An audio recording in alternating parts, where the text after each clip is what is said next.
SIR ಬಗ್ಗೆ BLOಗಳಿಗೆ ಇನ್ನೂ ಚೆನ್ನಾಗಿ ತರಬೇತಿ ಕೊಡಿ. ನಗರದಲ್ಲಿ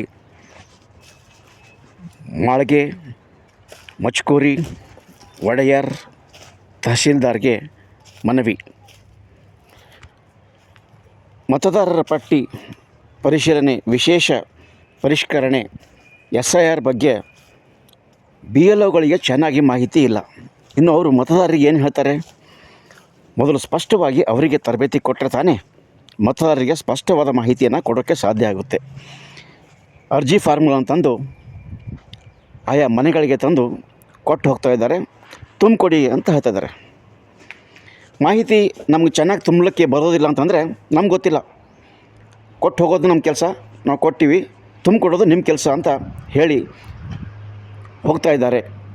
ಈ ಬಗ್ಗೆ ಸ್ಪಷ್ಟ ಮಾರ್ಗದರ್ಶನ ನೀಡಬೇಕು ತಹಶೀಲ್ದಾರ್ ಅವರು ಎಂದು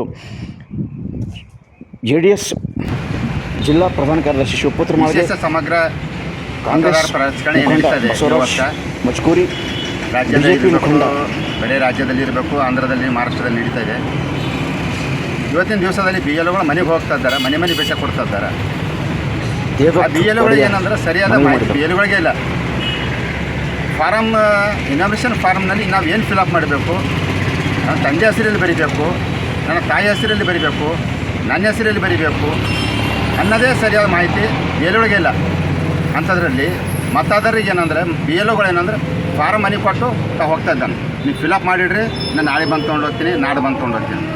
ಅಂದರೆ ಮತದಾರರಿಗೆ ಏನಂತ ಫಿಲಪ್ ಮಾಡಬೇಕು ಸರಿಯಾದ ಮಾಹಿತಿ BLOಗಳಿಗೆ ಇಲ್ಲ. ಅವ್ರಿಗೆ ಜಾಸ್ತಿ ಕೇಳಿದ್ರೆ ನಮ್ಗೆ ತರಬೇತಿ ಕೊಟ್ಟಿಲ್ಲ ಅಂತಾರೆ. ಈ ರೀತಿಯಾಗಿ ಏನಂತಂದರೆ ಇವತ್ತು ವಿಶೇಷ ಸಮಗ್ರ ಮತದಾರ ಪರಿಶೀಲನೆ ನಡೀತದೆ. BLOಗಳಿಂದ ಅನೇಕ ಲೋಪದೋಷಗಳಾಗ್ತದೆ. ಇನಾಮಿನೇಷನ್ ಫಾರ್ಮ್ ಏನು ಕೊಟ್ಟಿದ್ದಾರೆ, ಅದರೊಳಗೆ ಏನಂದ್ರೆ ಭಾಳಷ್ಟು ಗೊಂದಲಗಳಿದ್ದಾವೆ. ಕಾಲಮ್ಗಳು ಅಭ್ಯರ್ಥಿ ಹೆಸರು ಅಂತ ಕಡೆ ಕೇಳ್ತಾರೆ, ಲೆಫ್ಟ್ ಸೈಡಿಗೆ, ರೈಟ್ ಸೈಡಿಗೆ ಬರೀ ಹೆಸರು ಅಂತ ಕೇಳ್ತಾನೆ. ಅಭ್ಯರ್ಥಿ ಹೆಸರು ಅಂದರೆ ಯಾರು, ಹೆಸರು ಅಂದರೆ ಯಾರು? 2002ರಲ್ಲಿ ಇರಲಿಲ್ಲ ಅಂದರೆ 2002ರಲ್ಲಿ ಅವ್ರಿಗೆ ಪರಿಶೀಲನೆ ಮತದಾರ ಪಟ್ಟಿಯಲ್ಲಿ ಇರಲಿಲ್ಲ ಅಂದರೆ ಅವನು ಏನು ಮಾಡಬೇಕು, ಏನು ಮಾಡೋಕ್ಕಂತ BLO ಕೇಳಿದ್ರೆ ನನಗೆ ಗೊತ್ತಿಲ್ಲ ಅಂತ ನಾವು. ಈ ರೀತಿಯಾಗಿ ನಡೀತಂಥ ಈ ವಿಶೇಷ ಪರಿಷ್ಕರಣೆ ಮತದಾರ ಪಟ್ಟಿಯಲ್ಲಿ ಸಮಗ್ರವಾಗಿ ನಡೀತದೆ. ಇದು ಭಾಳ ಲೋಪದೋಷಗಳನ್ನು ಕೂಡಿದೆ. ದಯವಿಟ್ಟು ತಹಸೀಲ್ದಾರರು ಏನಂತಂದರೆ BLOಗಳಿಗೆ ಸರಿಯಾದ ಒಂದು ತರಬೇತಿ ನೀಡಬೇಕು. ಯಾಕಂದರೆ ಇದೊಂದು ಸಲ ನಾವು ಪರಿಷ್ಕರಣೆಯಲ್ಲಿ ನಮ್ಮದು ಮತದಾರ ಪಟ್ಟಿಯಲ್ಲಿ ಹೆಸರು ಬರಲಿಲ್ಲ ಅಂತಂದರೆ ನಾವು ನಮ್ಮ ಮತದಾನ ಹಕ್ಕನ್ನು ಕಳ್ಕೊಳ್ದಲ್ಲಿಗೆ ನಮ್ಮದು ವಿಶೇಷವಾದ ಆಧಾರ್ ಕಾರ್ಡು, ರೇಷನ್ ಕಾರ್ಡು, ಪೆನ್ಷನ್ಗಳು ಏನಂತಾರೆ ರದ್ದಾಗ್ತವೆ. ಜನರಿಗೆ ಭಾಳಷ್ಟು ತೊಂದರೆ ಆಗ್ತಾರೆ. ಅದರಿಂದ ಮುತುವರ್ಜಿ ವಹಿಸಿ ಈಗೇನು ಕೆಲವು ಕಡೆ ಕೆಲವು BLOಗಳು ಏನಂತಂದ್ರೆ ರಾಜಕೀಯ ವ್ಯಕ್ತಿಗಳು ತೊಗೊಂಡು ಮನೆ ತಿರುಗಾಡ್ತಿದ್ದಾರೆ. ತಾವು ಬೇಕಾದವ್ರಿಗೆ ಏನಂತಂದ್ರೆ ಮಾಡ್ತಿದ್ದಾರೆ, ಬೇಕಾಗದವ್ರಿಗೆ ಏನಂತಂದ್ರೆ ಇದು ಬರ್ರ ನೀವು ಹೋಗಂತ ಕಳ್ಸುತ್ತಾರೆ. ಈ ರೀತಿಯಾಗಿ ಏನಂತಂದ್ರೆ ಅಲ್ಲಿ ಭೀ ಏನಾದರೂ ತಾರತಮ್ಯ ನಡೀತದೆ ರಾಜಕೀಯ ವ್ಯಕ್ತಿಗಳಿಂದ ವಿಶೇಷವಾಗಿ. ಅದಕ್ಕೆ ಕಡಿವಾಣ ಹಾಕಿ ಈ ಒಂದು ಮತದಾರ ಪಟ್ಟಿಗೆ ಏನಂತಂದ್ರೆ ಹೆಚ್ಚಿನ ವಿಶೇಷತೆ ಕೊಟ್ಟು ಏನಂತಂದರೆ ಸರಿಯಾದ ರೀತಿಯಲ್ಲಿ ತಗೊಂಡು ಹೋಗ್ಬೇಕಂತೇಳಿ ಮಾನ್ಯ ತಹಸೀಲ್ದಾರಲ್ಲಿ ಅಂದರೆ ಈ ಮೂಲಕ ವಿನಿಸ್ಕೊಳ್ಳುತ್ತೆ. ಇವತ್ತಿನ ತನಕ ನಮ್ಮ ಕೋಳಿವಾಡ ಗಲ್ಯಾಗ ಬರೀ ಅಂತಂದ್ರೆ ಅವ್ರು BLO ಬಂದು ಫಾರ್ಮ್ ಎಲ್ಲ ಕೊಟ್ಟು ಹೋಗ್ಯಾನ ಮನ್ಯಾಗ. ಹೊಳ್ಳಿ ಅವ್ರು ಎಲ್ಲನ ಅಂತಂದ್ರೆ ಹುಡುಗ್ರಕ್ಕೆ ಹೋದ್ರು ಅವ್ರು ಸಿಗ್ಲಕ್ಕೆ ರೆಡಿ ಇಲ್ಲ. ಅವ್ನು ಲಾಪತ್ತಾನ ರೀ. ಯಾರಿಗೆ ಹೋಗಿ ಕೊಡ್ಬೇಕು ರೀ ನಾವು? ಏನು ತಹಸೀಲ್ದಾರ್ಗೆ ಕೊಡಬೇಕಾ, ಏನು BLOಗೆ ಕೊಡಬೇಕಾ, ಏನು ನಾವು ಎಲ್ಲಿ ಯಾರಿಗೆ ಕೊಡಬೇಕಂಬುದೇ ಗೊತ್ತಾಗ್ತಾಯಿಲ್ಲ. ಒಂದು ವೇಳೆ ಹಿಂಗೆ ಮುಕ್ತ ಜನಗಳು ನಮ್ಮ ಮನೆಯಲ್ಲೇ ಇಟ್ಕೊಂಡು ಕುಂತರು ನಾಳೆ ದಿನ ಪರಿಸ್ಥಿತಿ ಏನಾಗಿತ್ತು? ಅದಕ್ಕೆ ತಹಸೀಲ್ದಾರ್ ಅದಕ್ಕೆಲ್ಲ ಹೊಣೆಗಾರಾಗ್ತಾರೆ.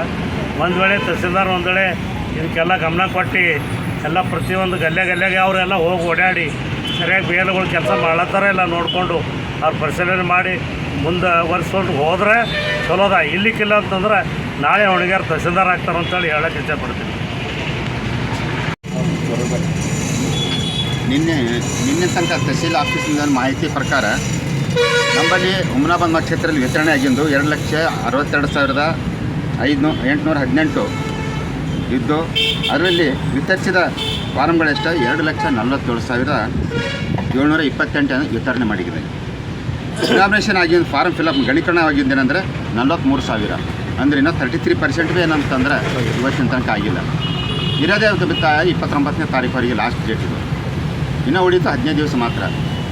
ಅದಕ್ಕೇನೆಂದರೆ 33% ಈಗ ಆಗ್ಯದ, ಇನ್ನು 73%, 67% ಆಗಬೇಕು. ಅದಕ್ಕೆ ಹೆಚ್ಚಿನ ಮುತುವರ್ಜಿ ವಹಿಸಿ